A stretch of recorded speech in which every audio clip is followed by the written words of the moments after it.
What's good, guys? It's TSG, and in today's video we're going to be talking about NFTs in gaming and what that just means for the space and for us as players in general. So I know this is a pretty controversial topic, and actually this video is inspired by just conversations I've been having recently with homies and just people online, and just videos I'm seeing about the amount of hate NFTs are getting.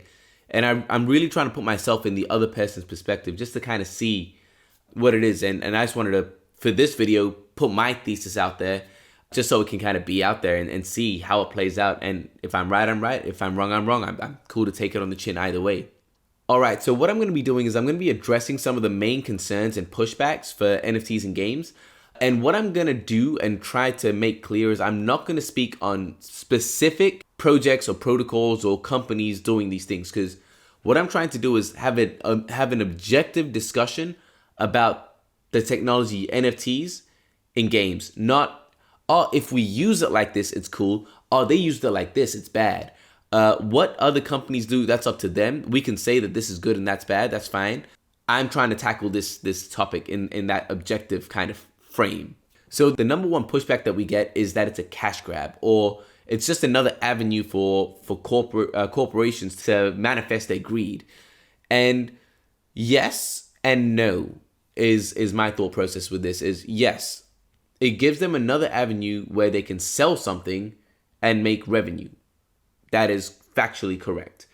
If we compare that to what's happening now, they do that already. Whether that could be selling DLCs, they're already getting revenue. So if you just compare those two, like, nothing changes. Yeah, if you just look at those two things, yes, adding NFTs now just gives them another revenue stream, which is just corporate greed.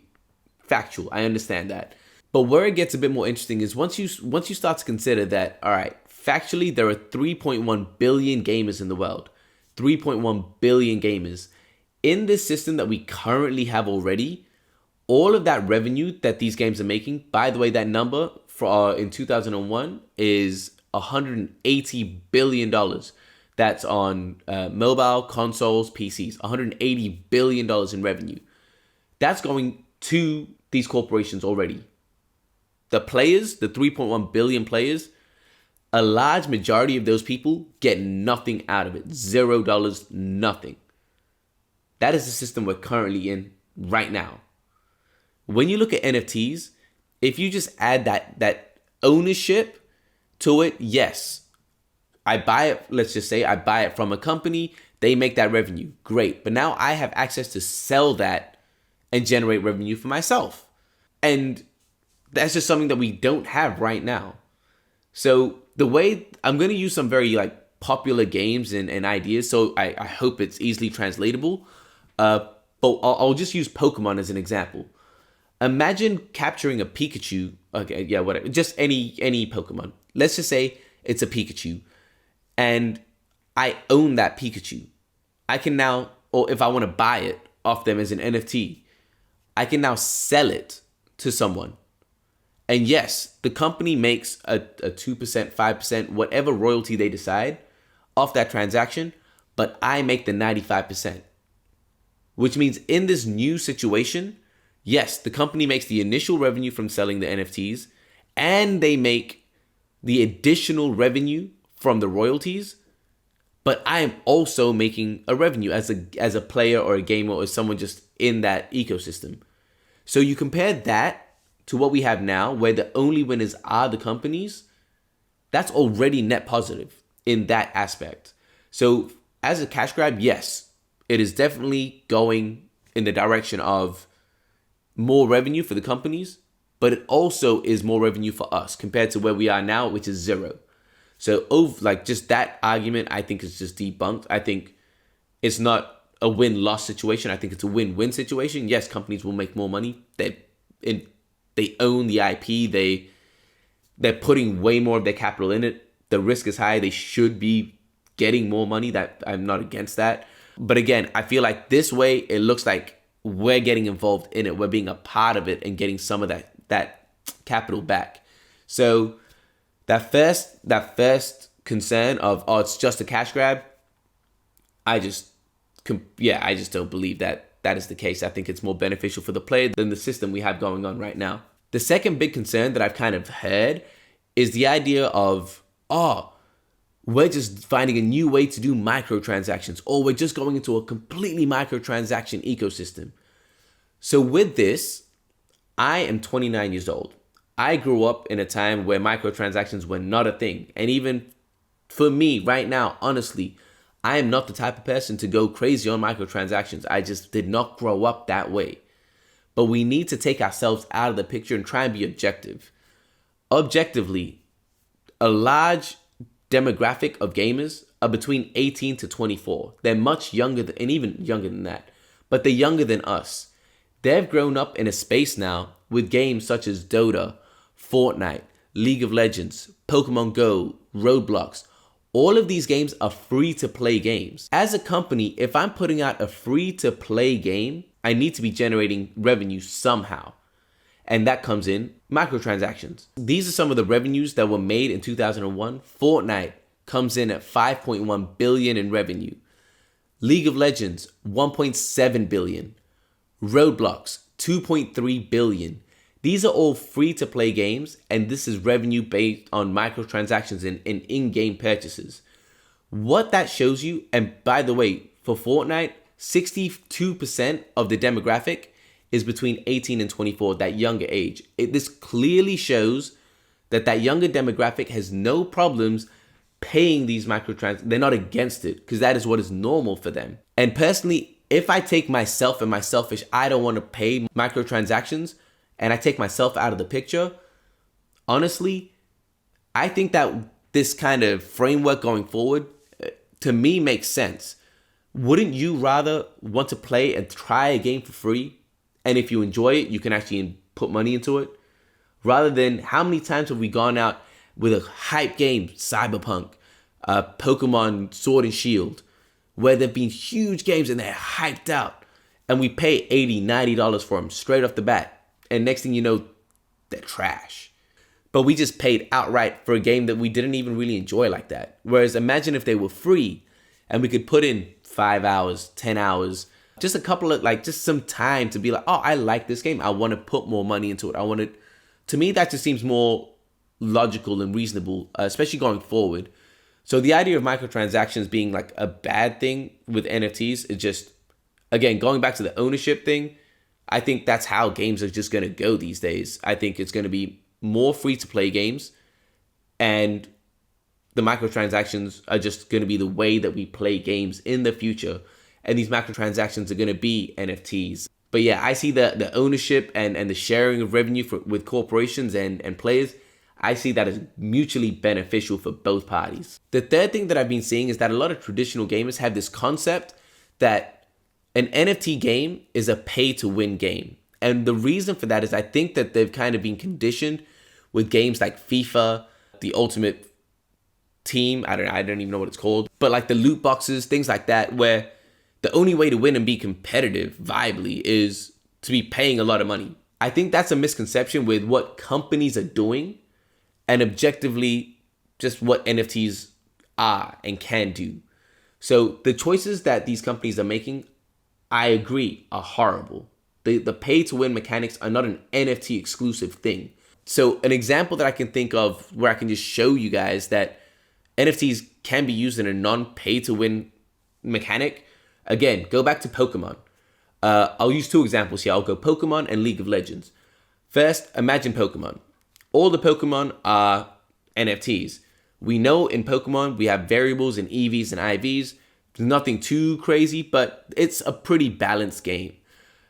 If I had a perfect EV, IV Pikachu compared to you that had a great, would you consider that paying to win? Like, it's still, we're playing the same game. And it's not like, once I have this, it's completely overpowered. But those would still be NFTs. So you would still have ownership of those things and it'd still be a balanced game.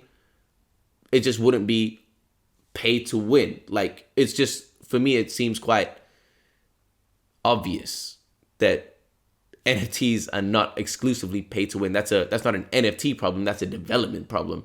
So that's another concern that I just don't really understand where that comes from. The fourth thing that I've heard is that games are meant to be fun, and it's meant to be a way to escape, not a way to, oh, this is where my finances are. Let me earn as much as I can. Let me just hustle it out. Again, when I hear this, I just think of two extremes. It just doesn't, to me, it just doesn't make sense.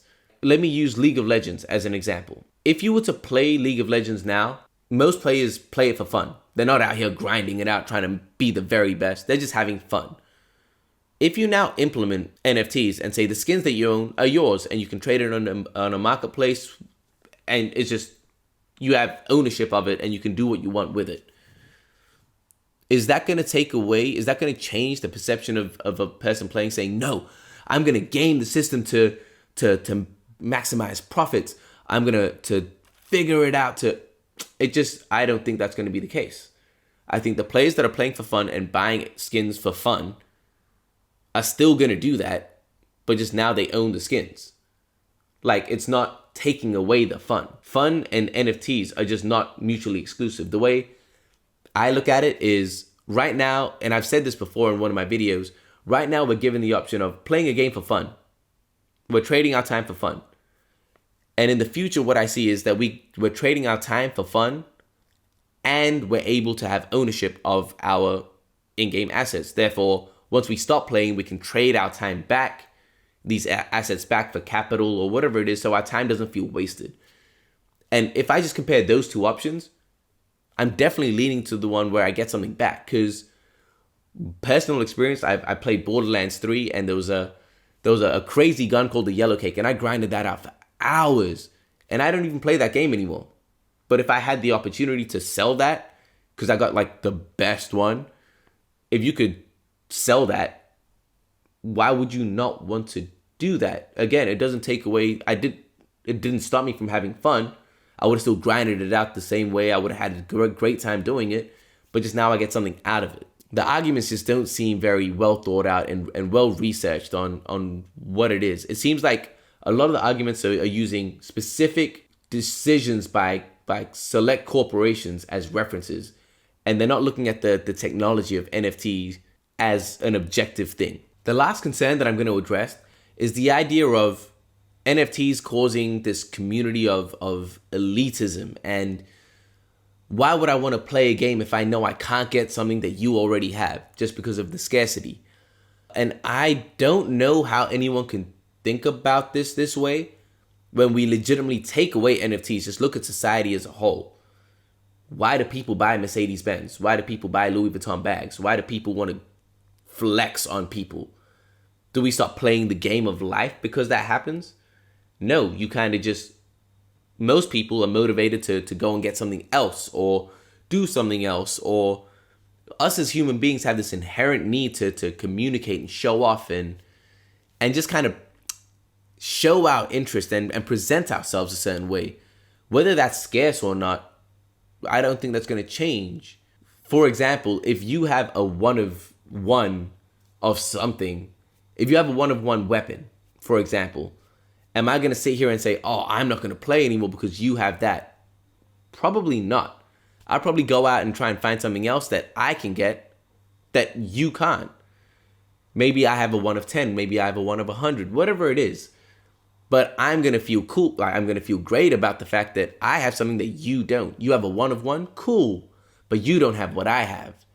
And again, it just goes both ways. So I think it's a very, I think it's a victim mentality, being like, you have that and I can't have that. Instead of, you have that, that's super cool. Let me go out and get something myself. So again, with that thought process, I don't think that's an NFT problem. I think that's a mental thought process that just kind of lives in a large majority of people. And I just think it's fascinating, to be honest. And I'm curious to see how it plays out. All right, to summarize the video, I do apologize if it's kind of just all over the place. Like I said, this was inspired, spur of the moment by a conversation I was having this morning. And I just decided to put some ideas forward, and I just wanted to put my thesis out there for everyone. And honestly, just more for myself as well, so I can look back 3 to 5 years and see how it all plays out. But yeah, I want to make clear that I'm not saying that this is a perfect system. The NFTs in games are not a perfect system, but in my opinion, objectively, they are a much better system if implemented well. They can be implemented in a very poor way, and we've seen it happen multiple times. But that is not a reflection on NFTs, that is a reflection on the decision makers.